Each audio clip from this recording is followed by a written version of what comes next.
Prove them wrong. Wipe that smirk off their face.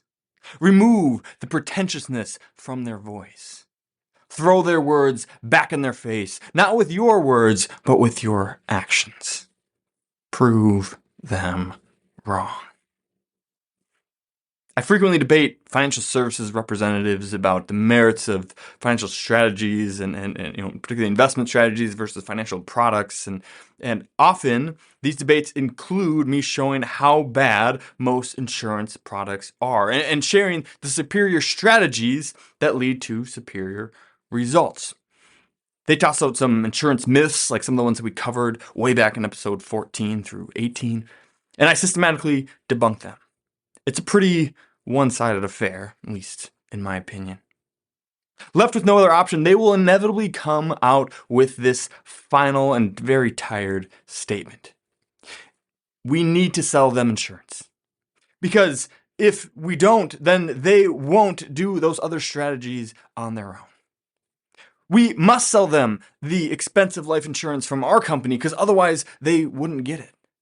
We must sell them whole life insurance to accumulate cash value because they won't save on their own.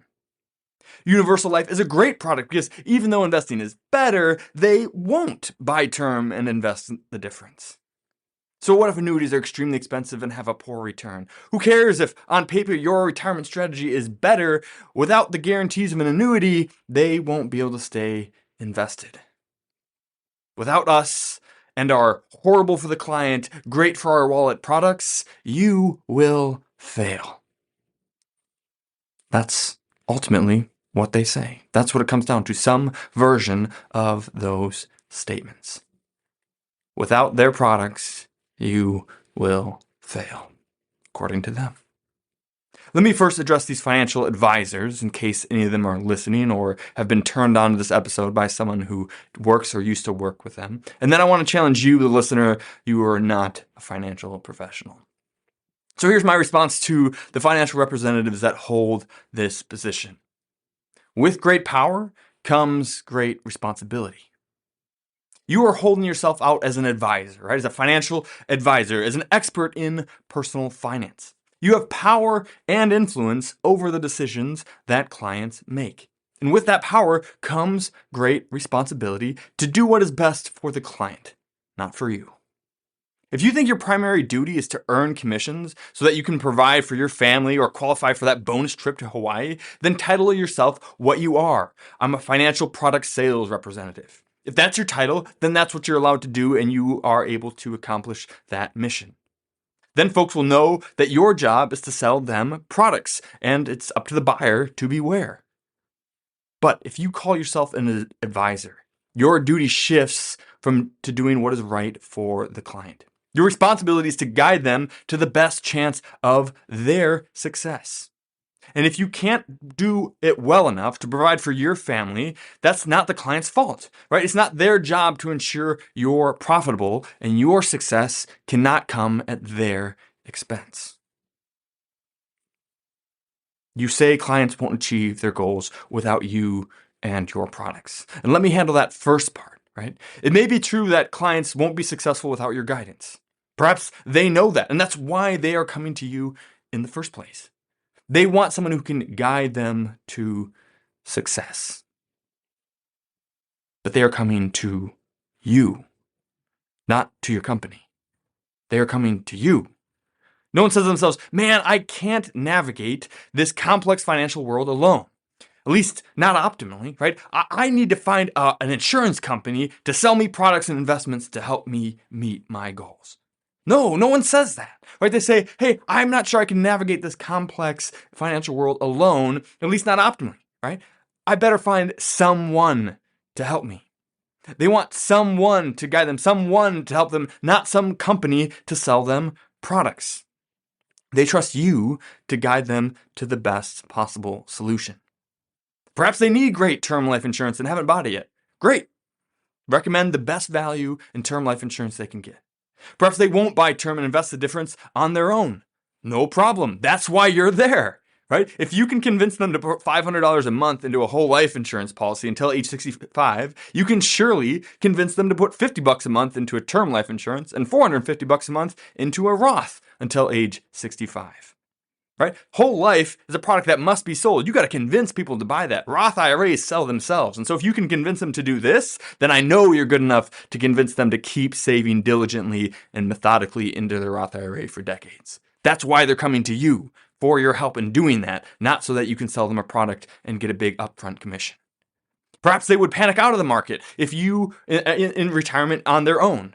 But isn't that why you're there? Right? Isn't that why you have been brought into this world, to talk them off the ledge, to help them understand what's really happening when the market goes down, to have constructed a plan to weather the global financial catastrophes that are out there? That's what they're trusting you for. You may be right. Maybe they can't do without you, and that's why they're coming to you. Yes.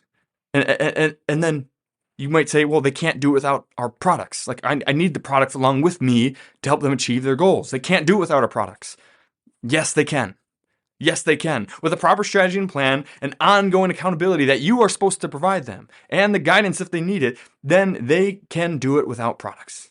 In fact, they'd be much better off. Often your products make it worse. I've seen it time and time again where a sales rep will come in and make a situation actually worse by selling products than they were on their own, right? So here's a scenario. I've seen this a bunch of times. A household has young kids, right? Parents have $500,000 each in term life insurance and are actively contributing to a Roth IRA. Then the sales rep comes in and says they're underinsured. He recommends $1 million in coverage. Good so far. That's fine.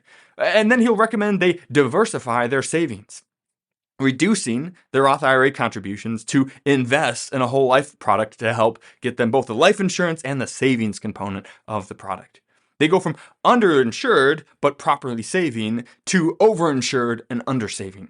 They are worse off than before you helped them. Here's where the sales rep objects. But I've seen it, right? I've seen it. So-and-so of a client, they needed some cash because they were in a bind, and thankfully they were able to leverage the cash value that was in their whole life policy and got them just the cash they needed just at the right time, and they had no penalties and no taxes with it, and it was awesome, and it got them through this crisis in their life, and I've seen it work. I've seen how these products have helped clients in their situations and helped them achieve their goals. These products do work for them, and they're great. You just haven't seen it yourself. And I know that, right? I know that you've seen products help them achieve their goals. And it seems great, right? Until you go back and look at how much would have been available to them if they had just invested that money over all that time instead of buying an insurance policy way back in the day. Right? If they just invested that, the amount of actual just total real cash available to them, not cash value in an insurance policy, would have been much, much higher. And when you go forward, it gets even worse because when you look at how complicated it's going to be for them to manage that loan that's now out against their life insurance policy and how much interest they're going to have to pay to use their own money just to be able to do this. It's not good. Give me a scenario, any scenario, and I promise I can show you how it would have been better or will be better if they had used good strategy instead of buying the product. They don't need your products.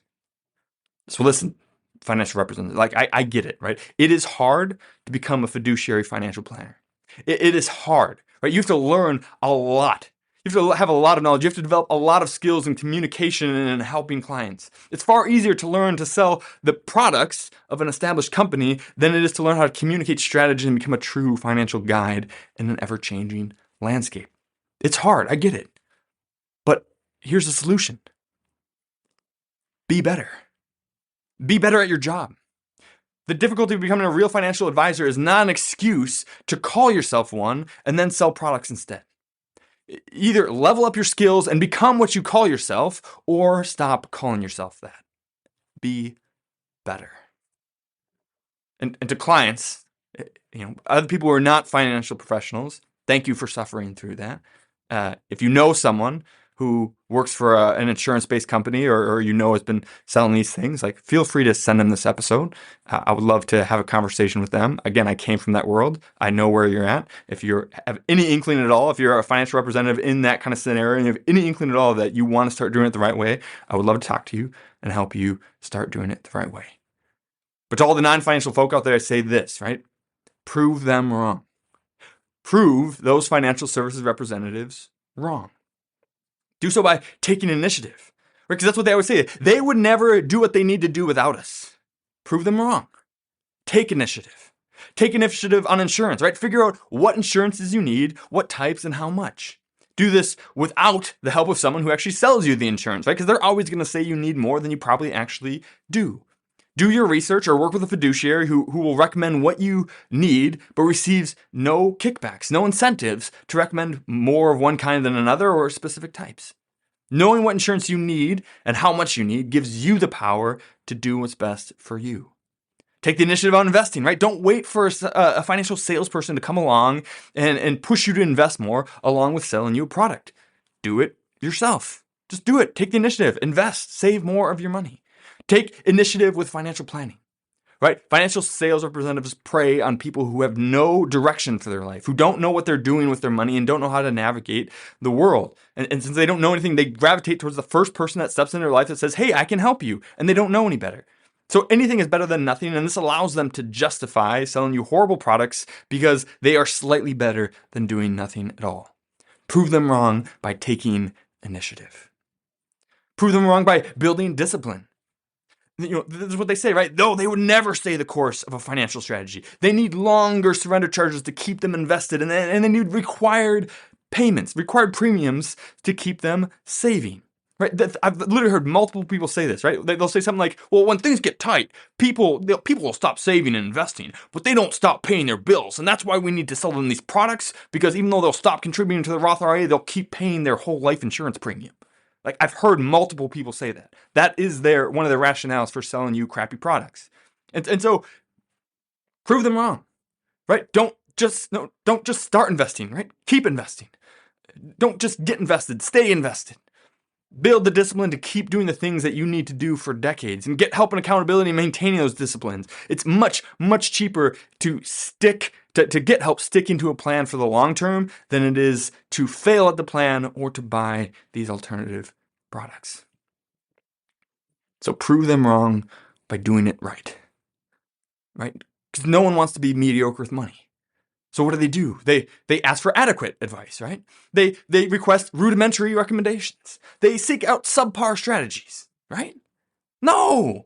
They want the finest advice. They want best interest recommendations. They desire optimal strategies. And so don't fall for these sales presentations and their products. Get and follow the best strategies and starve them of clients. Prove them wrong. If you enjoyed that, you would love being part of our free membership community. It's called Retire Membership, and it has a host of benefits, all for free. For example, you can always buy my book, 3D Retirement Income, on Amazon. But if you join us at Retire Membership, we will send you either a hard copy or paperback for free, provide the ebook and the audiobook so that you can listen to it if you don't have time to read it. In addition to that, we'll also provide you with a bunch of content that you can't get anywhere else. For example, we have our quarterly Retire Mentorship magazine, which comes out quarterly and has no ads whatsoever. It's just timely content to help you stay the course. We also have workbooks for our free online workshop to help you get the most out of those, flowcharts to help you make better decisions, and a weekly email to provide timely content that you can unsubscribe from at any time. We never ask for any payment information, and we never share your information with anyone else. We just want to provide timely content and help you stay the course to retire successfully and stay successfully retired. There's no reason to wait, so join us now at retiremembership.com, where you can click on the link in the description and it'll go right there. We can't wait to see you in the community. Cheers. This podcast is educational only and is not investment, tax, or legal advice.